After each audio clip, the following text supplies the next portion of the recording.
नमस्कार, साधना न्यूज देख रहे हैं आप और मैं हूं आपके साथ संजना चौधरी। बढ़ते हैं खबरों की तरफ। दुर्ग शहर के प्रसिद्ध dental surgeon doctor Shrenik Nahata से साधना न्यूज के हेल्थ फर्स्ट में दुर्ग संभागीय ब्यूरो ललित साहू ने बातचीत की। इस बातचीत में डॉक्टर नाहटा ने अपने अनुभव और ज्ञान को साझा किया। डॉक्टर श्रेनिक नाहटा ने बताया कि दांतों की सेहत का महत्व समग्र स्वास्थ्य के लिए बहुत अधिक। उन्होंने बताया कि कैसे दांतों की अनियमित देखभाल से दांतों में दर्द, मसूड़ों की बीमारियां समेत कई समस्याएं उत्पन्न हो सकती हैं। उन्होंने आगे बताया कि नियमित दांतों की जांच और सफाई कितनी महत्वपूर्ण है और लोगों को अपने दांतों की सेहत के प्रति जागरूक रहने की आवश्यकता है। इस मौके पर डॉक्टर श्रेनिक नाहटा ने लोगों को अपने दांतों की सेहत के प्रति जागरूक रहने की आवश्यकता पर जोर दिया।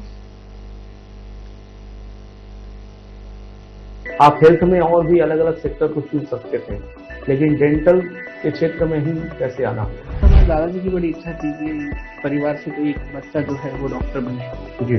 तो दादाजी की उस इच्छा को ध्यान में रखते हुए मैंने BDS लिया था। दांत हमारा स्वस्थ रहेगा तो हम सुंदर दिखेंगे। हम सब्जी है, फल फ्रूट खा रहे हैं तो दांतों में भी बीमारियां कम होती है और किसी प्रकार की शारीरिक बीमारियां भी नहीं। जब कोई भी व्यक्ति भोजन करता है तो उस भोजन को कितनी बार चबाना चाहिए? आइडियली एक मान्यता है कि भोजन को 32 बार चबाना चाहिए, क्योंकि हमारे दांत 32 होते हैं। जो पेशेंट आते हैं वो अधिकतर किस तरह के पेशेंट होते हैं?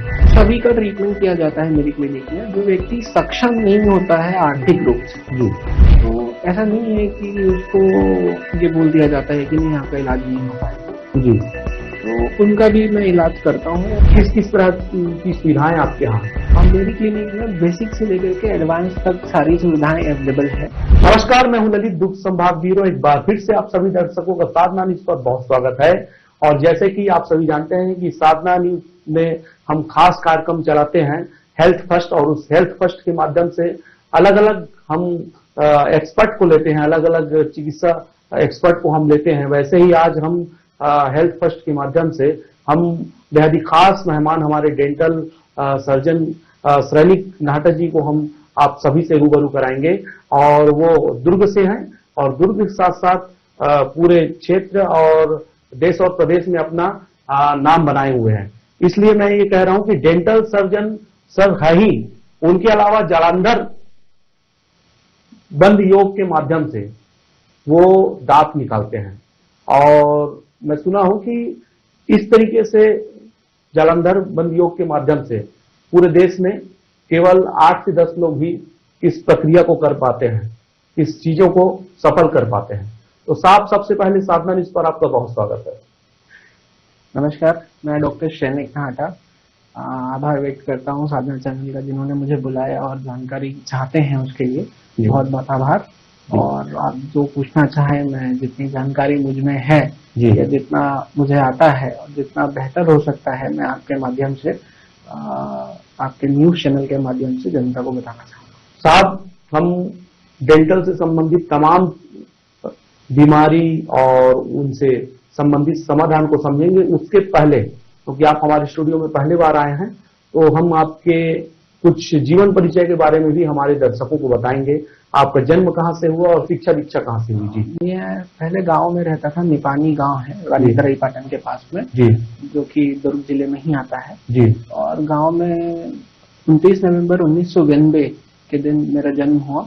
जन्म मेरा धमतरी में हुआ था, क्योंकि गांव में डिलीवरी की सुविधा नहीं थी, जिसकी वजह से धमतरी जाना पड़ा। लेकिन मेरी बेसिक स्कूल की जो शिक्षा दीक्षा है वो गांव के छत्तीसगढ़ माध्यमिक शिक्षा मंडल के अंदर जो शासकीय स्कूल आते हैं, जिसे अपन गवर्नमेंट स्कूल भी कहते हैं, वहाँ मेरी बेसिक शिक्षा दीक्षा हुई थी।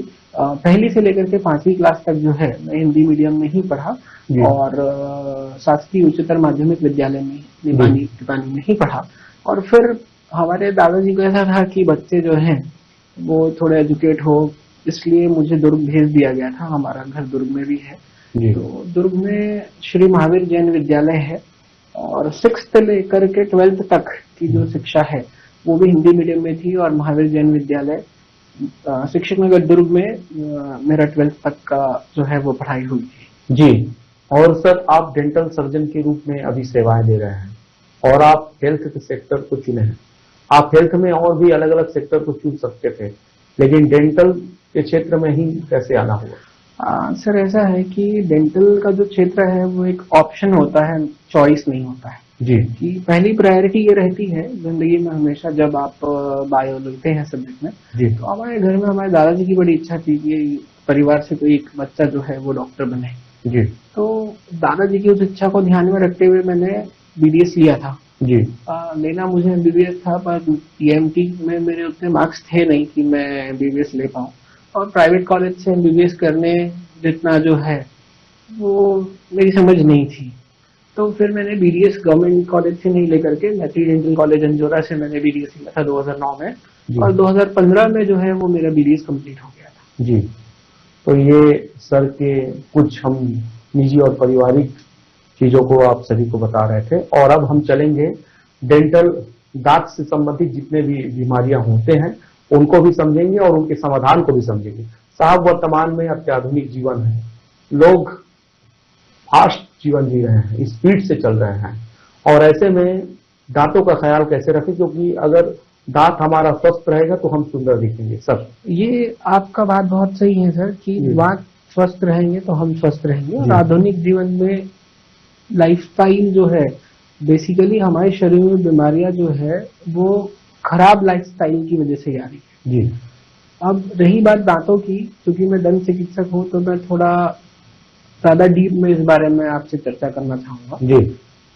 हमारे जो टीथ हैं, these are the diamonds for gastrointestinal tract, मतलब ये एक हीरे के जैसा है दांत हमारे शरीर में, क्योंकि जैसा खाए अन्न वैसा होए मन।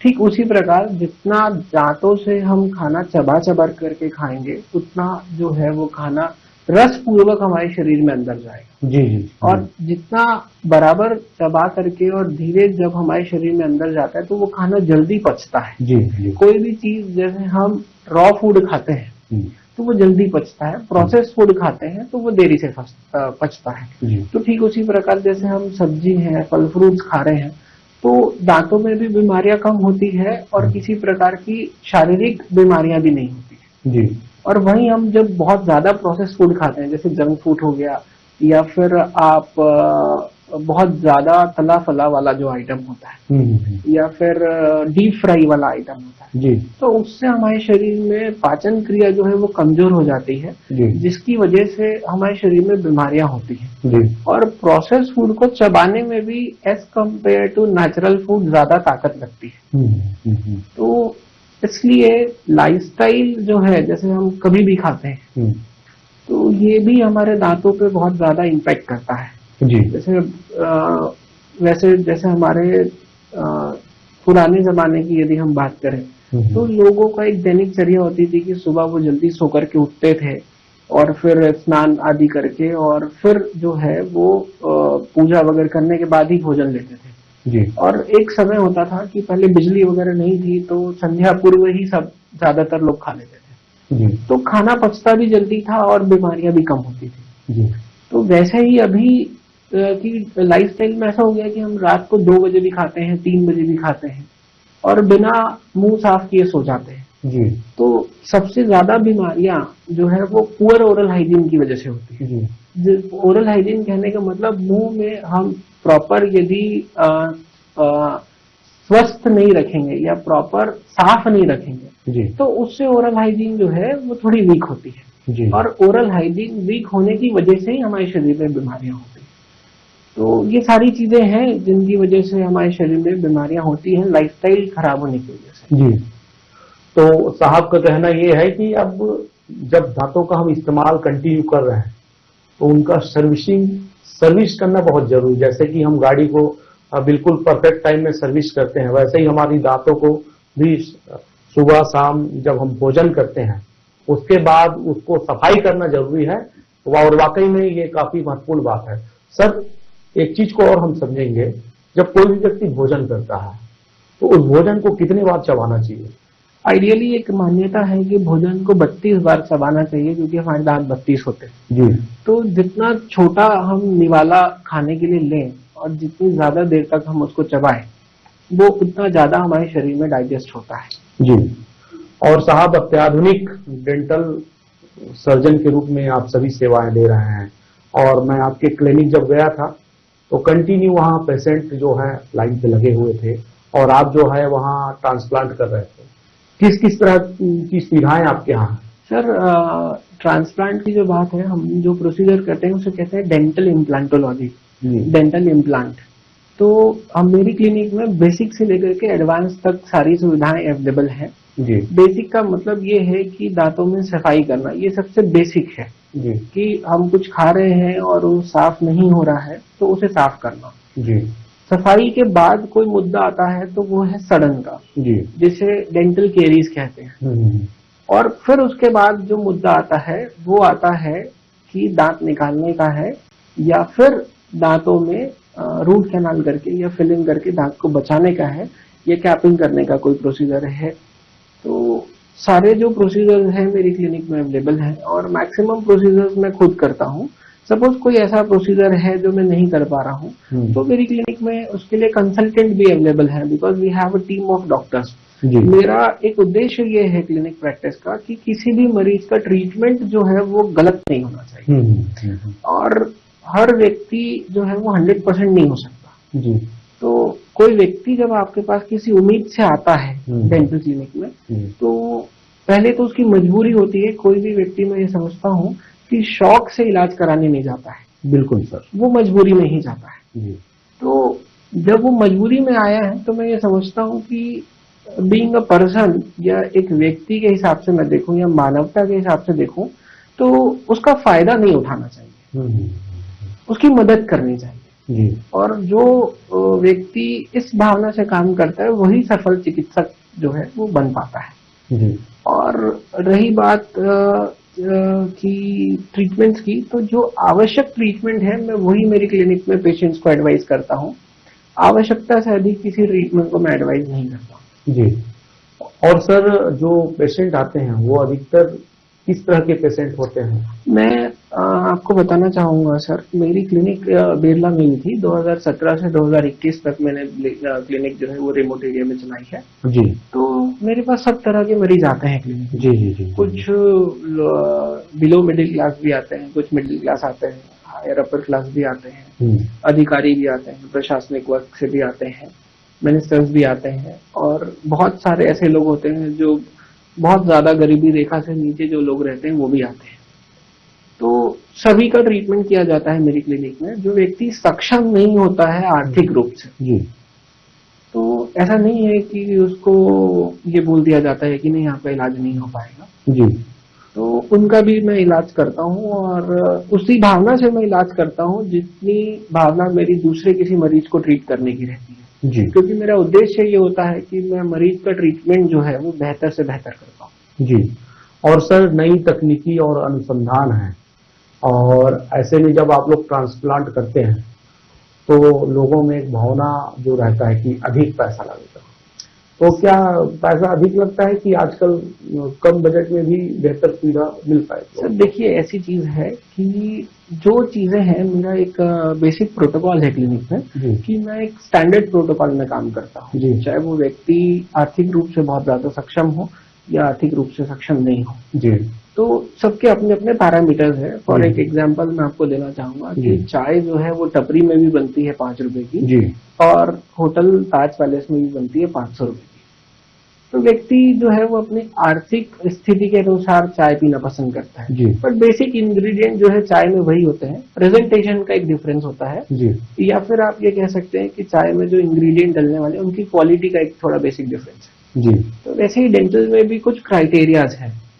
तो मैं ये नहीं बोल सकता आपको कि बहुत ज्यादा महंगा ट्रीटमेंट है डेंटल का। बेसिक में यदि कोई व्यक्ति मान लो हर साल 2 बार डेंटिस्ट के पास जाके फॉलोअप कराता है, तो मैं समझता हूँ कभी उसको लंबे खर्च के ट्रीटमेंट की आवश्यकता ही नहीं पड़ेगी। जी। क्योंकि हमारे पास व्यक्ति कब पहुंचता है, जब उसको बहुत ज्यादा दर्द है या सूजन है या फिर दांत की स्थिति एकदम खराब हो गई है, निकालने की स्थिति में है, तब वो पहुंचता है। तो उस कंडीशन में कॉस्ट बढ़ता है। अब रही बात ट्रांसप्लांट की, तो डेंटल इम्प्लांट्स में क्या होता है कि इम्प्लांट की बेसिक कॉस्ट ही बहुत ज्यादा होती है। जी। अब हमको डेंटल महंगा इसलिए लगता है क्योंकि हमारे 32 दांत हैं। जी। और मिनिमम हम जब उसको रिप्लेस करते हैं तो वो 28 दांतों से करते हैं, क्योंकि अक्कल दांत जो है वो हमारे भोजन के लिए उतना काम नहीं आता है। जी।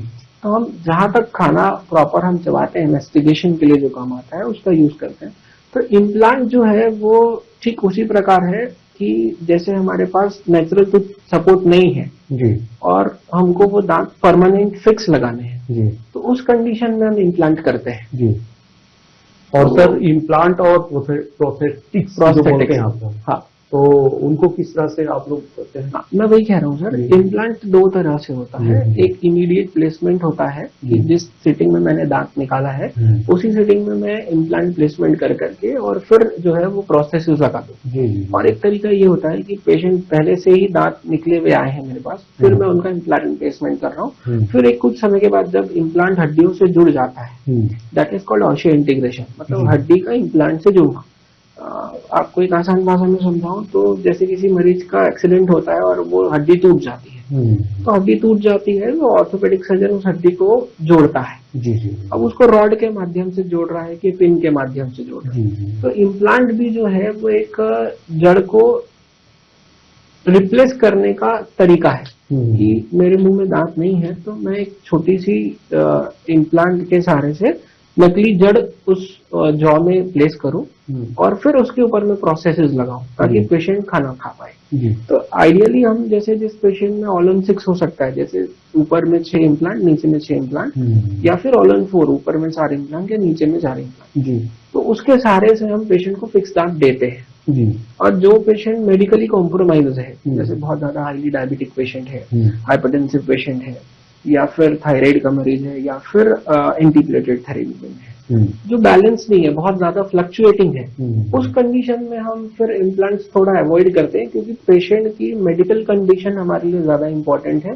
ना कि फिक्स दांत लगाना है वही इंपॉर्टेंट। उस कंडीशन में हम पेशेंट को रिमूवेबल डेंचर सजेस्ट करते हैं कि निकालने लगाने वाली बत्तीसी जो सदियों से बनती आ रही है, फिर जब वो पेशेंट बत्तीसी लगाता है और पेशेंट का diabetes level, hypertensive level balance हो जाता है, तब फिर हम पेशेंट में बोन की कंडीशन को देख करके इम्प्लांट प्लेसमेंट करते हैं। जी सर, कुछ महत्वपूर्ण सवाल आपसे करूंगा मैं, क्योंकि कभी कभी हमें देखने को मिलता है कि किसी व्यक्ति से जब हम बात करते हैं तो उनके मुंह से अजीब सा स्माइल आता है, उसको क्या बीमारी कहते हैं साहब, और उनका समाधान कैसे होगा? सर, मुंह से जो स्मेल आता है उसे हैलिटोसिस या बैड ब्रीथ कहते हैं जी। इसके 2-3 कारण हैं जी। एक तो बहुत ज्यादा कंजप्शन जंक फूड का है जी। किसी पेशेंट को वो खाता ही जा रहा है और मुंह साफ नहीं कर रहा है। अच्छा। तो ऐसा होता है कि 2 फीट हम दूर खड़े हैं उसके बाद भी हमको स्मेल आ रही है और उस व्यक्ति को से मतलब स्मेल से ही बात करने की इच्छा नहीं होती, चाहे वो व्यक्ति कितना ही अच्छा हो। जी जी जी, है ना। दूसरा, उसको बहुत ज्यादा पायरिया है। पायरिया कब होता है? जब बहुत ज्यादा मुंह में हमारे बोन लॉस है, ब्लीडिंग है गम्स में, और हड्डियां गल गई हैं, तो ये सारी जब स्थिति होती है तो ऑटोमेटिक स्मेल आता है। अच्छा। मेडिकल कंडीशन में फैटी लीवर किसी पेशेंट को है, तो कई बार रिफ्लेक्शन की वजह से पेशेंट्स में हेलिटोसिस होता है जी। और बहुत ज्यादा कोई कंजप्शन किसी का अल्कोहल का या फिर टोबैको कंज्यूम कर रहा है, या फिर स्मोकिंग हैबिट्स बहुत ज्यादा पेशेंट की है, तो उसकी वजह से भी कई बार ऐसी कंडीशन होती है कि बहुत ज्यादा बैड ब्रीथ हो रही है। या कोई मैलिग्नेंसी किसी पेशेंट के माउथ में है, तो मैलिग्नेंसी में पस फॉर्मेशन है या बहुत ज्यादा स्वेलिंग है, तो उस कंडीशन में पेशेंट को बहुत ज्यादा जो है वो बैड ब्रीथ की शिकायत होती है। तो पहला ट्रीटमेंट प्रोटोकॉल यही होता है कि हम उसे ओरल प्रोफिलैक्सिस देते हैं। ओरल प्रोफिलैक्सिस बहुत सिंपल सा ट्रीटमेंट है कि पेशेंट को हम जो है वो दांतों की सफाई और मसूड़े की सफाई करते हैं, ताकि पेशेंट के मुंह में जितना भी कचरा है, गंदगी है, वो हम साफ करके पेशेंट को एक प्रॉपर ओरल हाइजीन दे पाए जी। और सर, जब बेहतर दांतों का देख रेख करें तो सुबह से लेकर शाम तक एक स्वस्थ व्यक्ति को किस तरह से दिनचर्या अपनाना चाहिए? सर देखिए, दिनचर्या में व्यक्ति के कोई फर्क नहीं हो तो भी चलता है। हाँ। जैसे मॉर्निंग में आफ्टर ब्रेकफास्ट आप पानी से अच्छे से गार्गल कर लीजिए। बेसिकली मैं मेरे सारे पेशेंट्स को 2 ही चीज एडवाइस करता हूँ कि आप जो है गुनगुना गर्म पानी में थोड़ा चुटकी भर सेंधा नमक और रॉक सॉल्ट डाल करके गार्गल कर लीजिए। और दूसरा कि ब्रशिंग जो है वो बहुत इंपॉर्टेंट है। तो रात को सोने के पहले जब आप ब्रश करते हैं और गार्गल करते हैं तो किसी भी बैक्टीरिया को उतना टाइम नहीं मिलता है जितना नॉर्मली हम बिना ब्रश किए या बिना गार्गल किए सोते हैं, तो टाइम मिलता है। यूजुअली हमारे यहाँ एक परंपरा है या हैबिट बोल सकते हैं कि दूध पी करके सोने की आदत जो है, जैसे बच्चों को दूध पिलाते हैं कंपलसरी है, बड़े हो जाते हैं तो भी कंपलसरी है कि दूध ले रहे हैं, कुछ लोग चाय पी करके सोते हैं या एनी अदर थिंग जिनकी हैबिट हिस्ट्री है वो कुछ और लेकर के सोते हैं। तो यदि ओरल हाइजीन इंप्रूव नहीं है और बाकी चीजें प्रॉब्लम है तो फिर जो है ये शिकायतें बढ़ती जाती है। तो मेरा सजेशन यही होता है कि आप प्रॉपर ब्रशिंग करें दिन में 2 बार, एक बार सवेरे, एक बार रात को सोने के पहले, और खाने के बाद पानी से थोड़ा सा कुल्ला कर लीजिए ताकि कोई चीज आपके दांतों में या मुंह में चिपक के ना रहे, फंसी ना रहे। तो वो आपको काफी ज्यादा बेनिफिशियल रहती है किसी भी प्रकार की ओरल डिसीज से बचाने। जी। और साहब, जो व्यक्ति धड़ल्ले से गुटखा और तंबाकू और तमाम चीजें सेवन कर रहे हैं, उनको कोई परवाह नहीं है दांतों का, लेकिन बाद में जब दिक्कत होती है तो वही फिर गिड़गिड़ाते हुए डॉक्टर साहब के पास पहुंचते हैं। उनको किस तरह से सुझाव देंगे? सर देखिए, मैं तो हमेशा एक चीज जानता हूँ, अति का अंत हमेशा होता है। जी। तो व्यक्ति जब नासमझ होता है ना, तो उसको ये नहीं पता होता है कि वो कितना अति मचा रहा है। कुछ केसेस ऐसे हैं जो 8 साल 10 साल, अभी तो छोटे छोटे बच्चे स्लम एरियाज में बहुत छोटे हैं, मतलब 5-6 साल के बच्चों को भी मैंने देखा जो नशा पत्ती करते हैं। और ये एक सबसे बड़ा कारण है कि यंग एज में ओरल 5-6 साल के बच्चे ना सब। जी। अच्छा। और ये एक सबसे बड़ा कारण है हमारे यंग एज में भी लोगों को जो कैंसर डायग्नोज हो रहा है। क्यों? क्योंकि गर्म तासीर की जितनी चीजें हैं वो कहीं ना कहीं हमारे ओरल टिश्यू को हार्म करती है। बिल्कुल बिल्कुल। और ये जितने भी आपके टोबैको से रिलेटेड चीजें आती हैं, या जैसे जो भी पाउचेज अपन खाते हैं जिसमें सुपारी रहती है, तो वो सुपारी हमारे गालों में जो स्किन है, सॉफ्ट टिश्यू, उसको कट करती है और धीरे धीरे वो फाइब्रोज हो जाती है, जिससे हम ओरल सबम्यूकस फाइब्रोसिस कहते हैं, मुंह का कम खुलना। और फिर वो एक इनिशियल लेवल है, इनिशियल स्टेज है कैंसर का। और जैसे ओरल सबम्यूकस फाइब्रोसिस हो रहा है, हम ध्यान नहीं दे रहे हैं, तो धीरे धीरे वो कैंसर में कन्वर्ट होता है। या फिर व्हाइट पैच हमारे मुंह में डेवलप हो रहा है, तो फिर वो धीरे धीरे जो आकर के शरीर में बीमारियां डेवलप करता है। तो डॉक्टर साहब ने बहुत ही सुंदर और महत्वपूर्ण जानकारी उन्होंने बताया है। अगर इसको अमल कर ले तो जो लोग नशा करते हैं वो आगे चलकर बड़े मुसीबत से वो बच सकते हैं। साहब, हम तमाम चीजों को समझें और आपके पास जो और भी चीजें हैं उनको भी हमारे दर्शकों को बताएंगे। और आप जो है अलग योग आसन के माध्यम से दांतों को निकालते हैं और वो पूरा प्रोसेस को हम समझेंगे। और जिस तरह से शुरू में मैं हमारे दर्शकों को बताया था कि साहब का एक और पैथी है, सब उसको बताएंगे आप। सर, जैसे हमारे देश में पहले गुरु शिष्य परंपरा थी। जी। पहले मेडिकल चिकित्सा में हमारे यहाँ पे पढ़ाई जो है वो मेडिकल कॉलेज में नहीं होती थी, आचार्यों के जो आश्रम होते हैं वहां होती थी। तो गुरु शिष्य परंपरा के तहत ही हमारे जो आचार्य हुए, आचार्य सुश्रुत आचार्य जो है वो फादर ऑफ जनरल सर्जरी है। उनसे बेहतर सर्जन ना कोई है, ना कोई हो पाया है और ना कोई होगा। तो सुश्रुत आचार्य ने दंत विद्या के क्षेत्र में, दंतोत्पादन के क्षेत्र में भी बहुत काम किया था। तो एक राजवैद्य थे कवि विदोनानंद भारती जी, उनके पास ये विद्या थी, दांत निकालने की विद्या, जिसे जालंधर बंद योग कहते हैं। तो उनके एक शिष्य हुए दंत वैद्य लाभ शंकर शुक्ल, जो कि गुजरात के हैं, राजकोट के पास में मोरबी एक जगह है, वहां से बिलोंग करते हैं। उनके शिष्य हुए दंत वैद्य हसरत जोशी और दंत वैद्य सरोज जोशी। अच्छा। तो दंत वैद्य लाभ शंकर शुक्ल जी ने यह संकल्प लिया था जब जामनगर यूनिवर्सिटी में पंडित नेहरू के समय उन्होंने इस विद्या की स्थापना रखी थी कि ये विद्या जो है वो मेरे साथ वापस नहीं जाएगी, ये विद्या जो है वो मैं लोगों को सिखाऊंगा। अच्छा। क्यों? क्योंकि विद्या में किसी प्रकार की निश्चेतना का प्रयोग नहीं किया जाता, तो ये बहुत यूजफुल विद्या है। और फिर उसी तहत 2009 में जब मैंने बीडीएस ज्वाइन किया था, तब दंत वैद्य सरोज जोशी हमारे नाना गांव में अर्जुनदा के अंदर 45 ईयर्स से ये डेंटल कैंप लगता था। हमारे नाना जी स्वर्गीय रानूलाल जी बाफना जो है वो ये इस कैंप को निरंतर करवाते थे। अच्छा। तो जब मैं छोटा नहीं था, मतलब मैं आपको ये कहूँ कि मैं मेरे माता के गर्भ में था। जी। तो मेरी माता को जो है वो एक काफी मैं कह सकता हूँ आपको कि इच्छा होती थी एप्रन पहन के घूमने की। जी। तो वो सरोज आंटी का एप्रन पहन करके घूम रही थी। जी। तो सरोज आंटी भी जो है वो मेरी माँ है। जी। तो वो उन्होंने गर्भ में ही मेरी माता को बोल दिया था, जब मैं मेरी माता के गर्भ में था, तो ये बड़ा होगा तो इसको डॉक्टर बनाएंगे। जी। जब स्थिति ऐसी हुई कि नियति ने मुझे बीडीएस लेने ही दिया। जी। तो जब मैंने बीडीएस लिया और वो जब आई दुर्ग में कैंप के लिए, तो बोला कि अब तेरा लड़का बीडीएस करने गया है तो हम इसको जालंधर बंद से दांत निकालना सिखाएंगे। जी। तो पहले तो सिर्फ मैं देखता था कि एक ऐसी विद्या है कि पेशेंट को पाटे में बिठाते हैं, गर्दन हिलाते हैं और दांत निकाल देते हैं और दर्द भी नहीं होता है। तो जब मैं बीडीएस में गया और जब मॉडर्न के हिसाब से मैंने पढ़ाई करी, फिर देखा कि भाई पेशेंट को सुन्नी का इंजेक्शन देते हैं, उसके पहले एक बार सुन्नी की जो है वो सेंसिटिविटी टेस्ट करते हैं कि भाई हम इंजेक्शन लगाए हैं मरीज को तो उससे कोई साइड इफेक्ट तो नहीं हुआ है। जी। और फिर नहीं हुआ है तब हम पेशेंट को इंजेक्शन देते हैं, एनेस्थीसिया के होने का वेट करते हैं और फिर दांत निकालते हैं। जी। ये एक आइडियल ट्रीटमेंट प्रोटोकॉल है। जी। जालंधर बंद योग सर, इसमें समय लगता होगा? जालंधर बंद योग में सर बिल्कुल समय नहीं लगता है।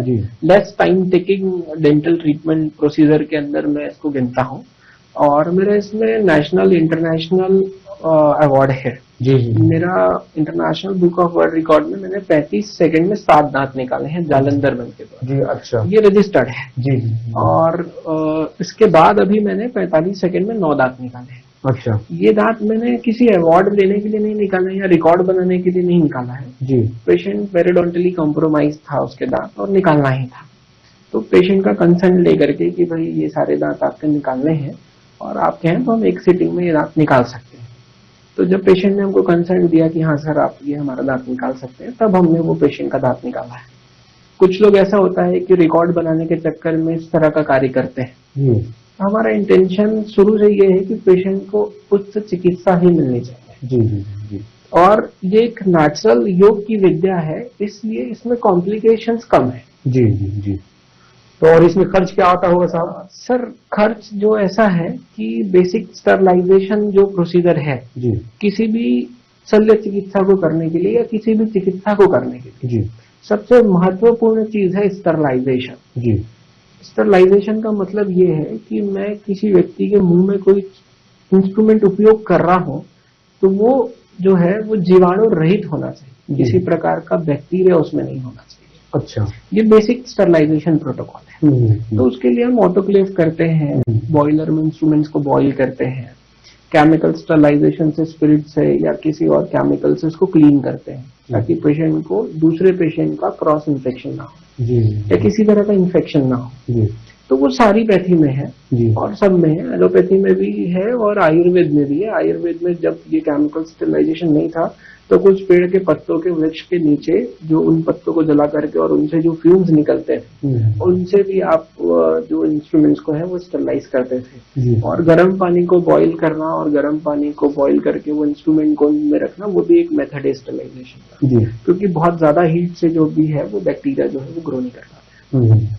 जालंधर बंद एक ऐसा बंद है कि जैसे 3 प्रकार के बंद है हमारे शरीर में, मूल बंद, उद्यान बंद और जालंधर बंद। अच्छा। जब ये 3 बंद लगते हैं तो चौथा बंद लगता है जिसे कहते हैं महाबंद। अच्छा। योग शास्त्र और आपका आयुर्वेद दोनों जो है वो एक दूसरे के पूरक है, पृथक नहीं है। तो दोनों की रचयिता जो है वो पतंजलि है। अच्छा। तो जब हमारे देश में एलोपैथी नहीं थी या फिर सुन्नी का इंजेक्शन नहीं था तो भारतवर्ष में प्राचीन समय में जालंधर बंद लगा करके ही दांत निकाले जाते थे। अच्छा। अब आप हिस्ट्री में जाएंगे, यदि मैं माइथोलॉजिकल हिस्ट्री की बात करूं, पौराणिक हिस्ट्री की बात करूं, तो महाराजा कर्ण को भी सोने के दांत थे। जब एक याचक महाराजा कर्ण के पास दान के लिए जाता है तो महाराजा कर्ण का एक नियम था कि जब वो सूर्यदेव को जल अर्पित करते थे या अर्घ देते थे, उसके बाद कोई भी याचक उनके सामने आता था तो कोई भी एक स्वर्ण का वस्तु उनको देते थे या उसकी जो इच्छा होती थी वो देते थे। तो उस समय ऐसी कोई स्थिति बनी रही होगी कि कर्नल के पास उस समय की स्थिति कुछ नहीं थी, तो उन्होंने उस याचक को स्वर्ण के दान दिए थे। अच्छा। तो वो समय भी कोई ऐसी टेक्नोलॉजी रही होगी जिसकी वजह से दांत बने हैं। जी। तो वैसे ही अश्विनी कुमार ने भी पूषाण ऋषि के लिए डेंचर्स बनाए जी, तो वो वुडन के डेंचर होते थे। तो ये चीजें ऐसा नहीं है कि एलोपैथी आई है तभी हमारे देश में इसका प्रचलन बढ़ा है, तो ये पौराणिक काल से चली आई है और आगे भी एडवांसमेंट होते जा रहे हैं और चलता है जी। तो दांत निकालने की जो प्रक्रिया है जालंधर बंद, वो उसी के अंदर आती है। तो उसमें 3 प्रकार के आसन है, पेशेंट को बिठाते हैं, स्वास्तिक आसन, सुखासन या पद्मासन जी। तो ये 3 आसन में पेशेंट को बिठाते हैं तो हमारे शरीर में 3 प्रकार की नाड़ियां हैं, इंगला, पिंगला और सुषुम्ना, जिसमें हमारे शरीर में प्राणवायु का संचार होता है। राइट नॉस्ट्रिल, लेफ्ट नॉस्ट्रिल, जो एयर निकलती है उसे इंगला और पिंगला कहते हैं। जब दोनों नॉस्ट्रिल से एक साथ निकलती है एयर तो उसे सुषुम्ना कहते हैं। अच्छा। तो जब हम जालंधर बंद लगाते हैं तो हमारे शरीर में प्राणवायु का जो संचार है वो सुषुम्ना से मस्तिष्क तक और मस्तिष्क से सुषुम्ना तक होता है। और वैसे ही आयुर्वेद के अंदर में वात, पित्त और कफ में वात के अंदर में वायु के प्रकार बताए जी। तो हमारे मस्तिष्क में चंद्रामृत वायु होती है, वो अधोगामी है। तो जब हम जालंधर बंद लगाते हैं पेशेंट को तो एक छोटा सा श्लोक है, कंठ आकुच हृदयम स्थापित चिबुक्रम दिनम, मतलब हमारे चिन्ह को अगेंस्ट द चेस्ट स्थापित करके रखना है। अच्छा। फिर पेशेंट की सुषुम्ना पे, मतलब रीढ़ की हड्डी के पास में उसको प्रेशर देते हैं। तो कंठ आकुच हृदयम स्थापित चिबुक्रम दिनम बंधो जालंधरा चरा मृत्यु नाशन, जालंधर कृत्य बंधे कंठ संकोच लक्षण नाचा पीयूष प्रपते। तो जालंधर बंध लगने के बाद में जो है वो मृत्यु का नाश होता है। तो हमारे शरीर में ऊर्ध्वाधर्जन रोग, मतलब गले और गले के ऊपर के भाग के रोगों के लिए जालंधर बंध बताया है। पेट के लिए जो है वो उद्यान बंध बताया है और पेट के नीचे के भाग के लिए मूल बंध बताया है। अच्छा। तो इस प्रकार से 3 बंध है, मूल बंध, उद्यान बंध और जालंधर। जब ये 3 बंध लगते हैं तो चौथा लगता है महाबंध। इसीलिए अभी जो बहुत ज्यादा ट्रेंड में आया है, योग करें और निरोग रहे। तो हमारे पूर्वज पहले ही से ही योग करते थे इसलिए निरोगी थे, वो तो हम खराब लाइफस्टाइल की वजह से योग नहीं कर पाते इसलिए रोगी। तो ऑल ओवर डेंटल सर्जन साहब भी कह रहे हैं कि योग करें और निरोग रहें, और जैसे ही सभी डॉक्टर बोलते हैं वैसे साहब ने हमें जानकारी दिया। लेकिन अद्भुत जानकारी जालंधर बंद प्रक्रिया के बारे में बताया। हम लोग सुने थे कि डेंटल सर्जन अपने अत्याधुनिक तरीके से ही दांतों को सफाई करते हैं, ट्रांसप्लांट करते हैं, निकालते हैं, लेकिन आज साहब ने अद्भुत जानकारी बताया है इंटरव्यू के माध्यम से। और वाकई साहब ये प्रोसेस जो है काफी इंटरेस्टिंग होता है। किसी का करते हैं सर यहाँ ध्रुव में अगर कोई बोल दे तो? हाँ, मेरी क्लिनिक में एक पाटा है, उस पाटे में मैं बैठा करके करता हूँ। मैं एलोपैथिक डेंटिस्ट हूँ। Ideally I am not able to do that procedure, but parallelly मैंने आयुर्वेद में काम किया है और आयुर्वेद के सर्टिफिकेट कोर्सेज किए हैं। तो for that I have legal right to do that. इसके लिए मैं All India Institute of Ayurveda New Delhi, Jamnagar Ayurveda University और गुजरात में अखंडानंद आयुर्वेद कॉलेज है, वहाँ पे भी मैं जालंधर बंद का डेमोन्स्ट्रेशन करता हूँ, वहाँ के स्टूडेंट्स को सिखाता भी। तो from Ayurveda I have right to do that. तो हमारे एलोपैथी में भी टूथ एक्सट्रैक्शन का एक डेफिनेशन है जिसे एक्सोडोंशिया कहते हैं, painless removal of teeth with minimal trauma. इसका मतलब ये है बिना दर्द के आसपास के स्ट्रक्चर्स को बिना चोट पहुंचाए दांत निकालना। अच्छा। तो जालंधर बंद में भी मैं वही करता हूँ कि पेनलेस दांत निकल रहा है, आसपास के स्ट्रक्चर में ट्रॉमा नहीं हो। तो मेथड डिफरेंट हो सकता है बट जो प्रोसीजर है और हमारा जो रिजल्ट है वो सेम है कि दांत जो है वो कम दर्द के निकल रहा है। अब जालंधर बंद में एक एडवांटेज ये आता है सर कि इस बंद से दांत निकालने के लिए मुझे पेशेंट का शुगर लेवल नहीं देखना पड़ता, हाइपरटेंसिव है तो ब्लड प्रेशर चेक नहीं करना पड़ता, और सिर्फ एक चीज है यदि कोई पेशेंट एंटीप्लेटलेट थेरेपी में है, जैसे खून पतला होने की दवा ले रहे हैं, तो वो दवा का असर शरीर में 72 घंटे होता है। अच्छा। तो वो दवा यदि चल रही है मरीज को और मैं दांत निकालता हूँ तो थोड़ा खून के आने के चांसेस होते हैं। जी, पतला है ब्लड, पतला है जी। तो उसके लिए आयुर्वेद में 3-4 चीजें अच्छी अच्छी बताई हैं जिससे ब्लड रुक सकता है। जैसे रक्त स्तंभक भस्म बताया है कि आप पेशेंट को पानी का गार्गल कराओ, उसमें 4-5 चीजें होती है, गेरुक स्वर्ण गेरुक स्फटिका, उससे ब्लड रुक जाता है। या फिर अग्नि गर्म करके आप ब्लड रोक सकते हैं, जिसे कॉटराइजेशन कहते हैं।